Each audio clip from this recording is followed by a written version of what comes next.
Vamos lá. Hoje a gente vai fazer uma análise técnica, bem a fundo, das regras e das estruturas que estão definindo o investimento sustentável no mundo todo.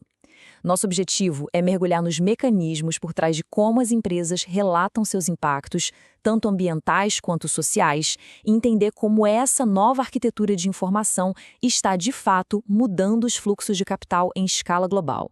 Bom, a pergunta central é essa: como é que o mercado financeiro consegue colocar um preço em algo tão difuso e complexo como a mudança climática? É um problema e tanto.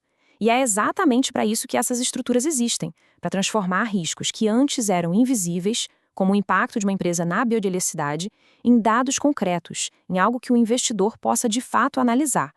A ideia é que, com a informação correta, o capital vai fluir de forma mais inteligente, sabe? Para as empresas que estão construindo um futuro sustentável e não para aquelas que estão, na verdade, acumulando passivos que uma hora a conta chega. Então, este aqui é o nosso roteiro. A gente começa nos fundamentos para construir uma base sólida. Depois, vamos para as teorias que sustentam tudo isso. Aí sim, a gente mergulha nos detalhes técnicos de como os relatórios funcionam. E, por fim, vamos fazer um teste de estresse no sistema, sabe? Explorar os limites, as falhas e, claro, o que está vindo por aí na fronteira da pesquisa. Vamos começar. Ok, vamos começar pelo porquê de tudo isso. Por que, afinal, uma empresa deveria se preocupar com seu impacto ambiental e social? E a resposta aqui vai muito além de só seguir regras ou fazer marketing. É sobre um reconhecimento que é fundamental de que a saúde do planeta e da sociedade está diretamente ligada à resiliência e ao valor de um negócio no longo prazo. A questão toda aqui é que o relatório financeiro tradicional, aquele que todo mundo conhece, simplesmente não conta a história completa. Ele é ótimo para mostrar lucro, prejuízo, balanço, mas ele não revela os riscos que estão ligados, por exemplo, à instabilidade climática ou a tensões sociais. Essas novas estruturas de divulgação nasceram para preencher exatamente essa lacuna, essa assimetria de informação, dando aos investidores uma visão 360 graus dos riscos e, claro, das oportunidades de uma empresa. Certo. Então a gente já entendeu a necessidade prática. Mas quais são as grandes ideias por trás disso? Porque esse movimento não surgiu do vácuo, né? Vamos dar uma olhada nas teorias das ciências sociais que dão a base intelectual para todo o movimento de divulgação ESG. Existem algumas ideias centrais que impulsionam o ESG. A teoria dos stakeholders, por exemplo, diz que uma empresa não deve focar só nos acionistas, mas em todos os envolvidos, funcionários, clientes, a comunidade. Já a teoria da legitimidade fala sobre a empresa manter sua licença social para operar, um tipo de contrato implícito com a sociedade. A visão baseada em recursos argumenta que a sustentabilidade pode ser uma vantagem competitiva real. E a ideia de valor compartilhado é bem direta. Quando a sociedade prospera, o negócio também prospera. E aqui a gente consegue ver como essas ideias são testadas na prática. Esse modelo de pesquisa mostra que fatores como inovação em tecnologia verde e boa governança não são só conceitos abstratos. Eles são variáveis que se conectam numa teia bem complexa para impulsionar o crescimento sustentável. E o mais interessante é o papel da opinião pública, que funciona como um moderador, sabe? Amplificando ou até diminuindo o impacto dessas conexões. Beleza, já passamos da teoria para a prática. Como é que isso tudo funciona no dia a dia? Agora a gente vai abrir o capô e olhar os componentes das estruturas de relatórios mais importantes, começando por aquela que virou praticamente o padrão ouro para o clima. Essa é a TCFD, a Força-Tarefa para Divulgações Financeiras Relacionadas ao Clima. É uma das estruturas mais influentes que existem. Ela se baseia em 4 pilares: governança, estratégia, gestão de riscos e, por fim, métricas e metas. O brilhantismo desse sistema é que ele força as empresas a pensar no clima não como um relatório para preencher, mas como uma parte central da sua estratégia de negócio, indo desde o conselho de administração até o chão de fábrica. E para entender o impacto climático, a gente precisa saber de onde vêm as emissões. O escopo 1 são as emissões diretas, pensa nas chaminés da fábrica, nos escapamentos dos caminhões da empresa. O escopo 2 vem da energia que a empresa compra. Agora, o grande desafio, o verdadeiro iceberg, é o escopo 3. São todas as outras emissões, que vêm dos materiais que ela compra até as emissões geradas pelo uso dos produtos que ela vende. É aqui que mora a maior parte do impacto para muitas companhias. Agora que a gente entendeu os blocos de construção para o clima, vamos dar um passo atrás para ver como eles se encaixam num sistema maior. Porque, claro, o clima não é a única coisa que importa. A natureza, a biodiversidade, tudo isso está entrando cada vez mais no radar.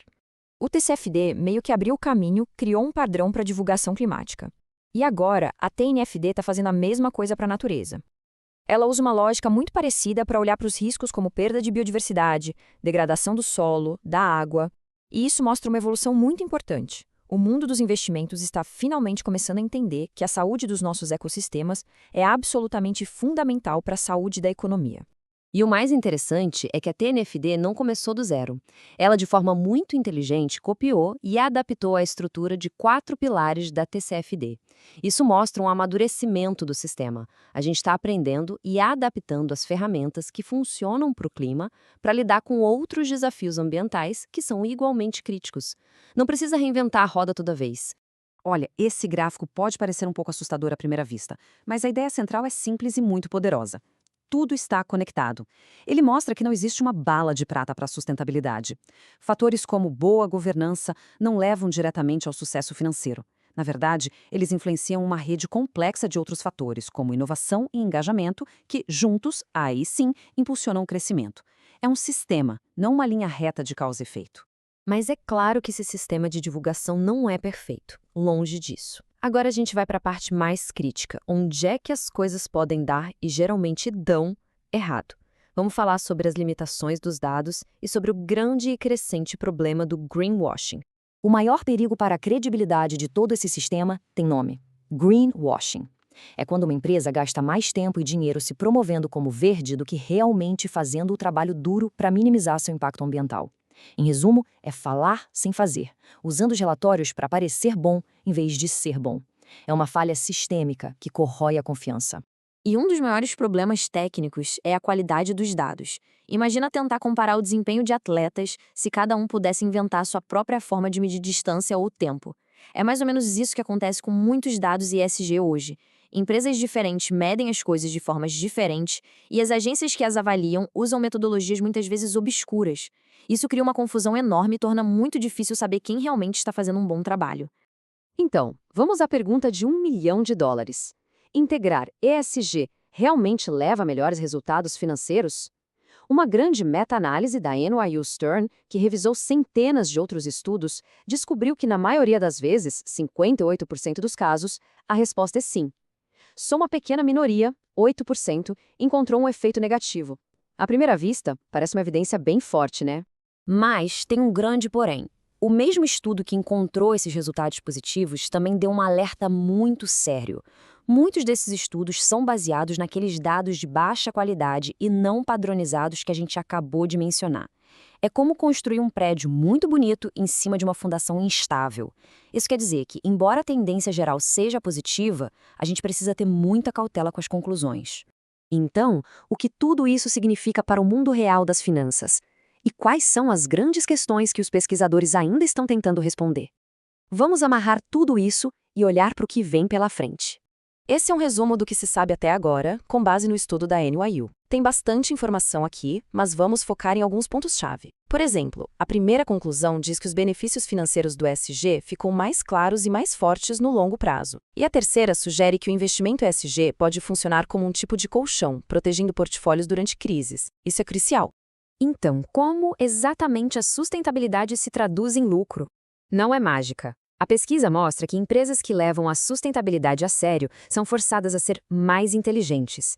Elas gerenciam melhor seus riscos, são pressionadas a encontrar maneiras inovadoras de fazer as coisas e muitas vezes acabam descobrindo novas eficiências operacionais. É essa melhoria nos fundamentos do negócio que, no fim das contas, gera melhores resultados financeiros. E essa talvez seja a lição mais importante de todas.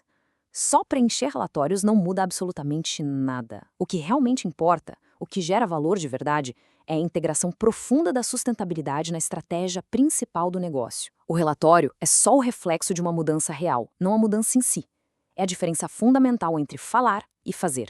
Isso nos leva à grande questão para o futuro. À medida que essas regras se tornam mais padronizadas, mais obrigatórias, será que a gente está caminhando para uma mudança real e transformadora nas práticas de negócios? Ou estamos apenas criando uma maneira mais elaborada para as empresas marcarem caixas e parecerem boas no papel? A resposta para essa pergunta vai determinar se todo esse esforço gigantesco de divulgação vai de fato nos ajudar a construir um futuro mais sustentável.